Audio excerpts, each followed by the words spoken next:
რა მოხდებოდა თუ სონიკი კალმარის თამაში იქნებოდა? აი ის მზად არის რომ დაუპირისპირდეს. და დოქტორი ეგმანი, რომელიც როგორც ჩანს ყველაფერს აკვირდება, ის იყენებს თოჯინას, რათა სონიკი იპოვოს, რომელიც სადღაც დაკარგულია. ფრთხილად, ის რაღაცა საჭას, რომ დრონით შეუტიოს, რომელიც მას აკვირდება.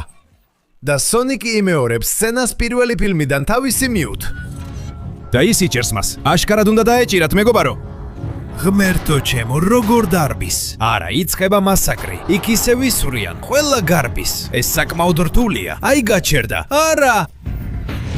კარგად დაიჭირეს. ფრთხილად, სულ გათავებულია. სონიკი ძლივს წამოდგა და ამბობს, კარგი, თითქოს დამატებითი სიცოცხლე მაქვსო. ეგბენი წუსს რომ თავისი შეტევით ვერ მოარტყა. და სონიკი, რომელიც სწორედ ეხლა მოდის გონს, ადის. გამარჯობა ყველას, კეთილი იყოს თქვენი მობრძანება ჩემს live stream-ზე.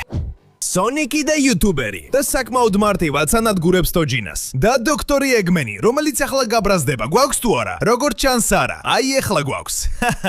და მათ წინაშეც ეკავს, რაც ნამდვილად იმსახურებენ. და ლაიქე და გამოიწერე არხი თუ ფიქრობ რომ სონიკი მოიგებდა კალმარის თამაშებს.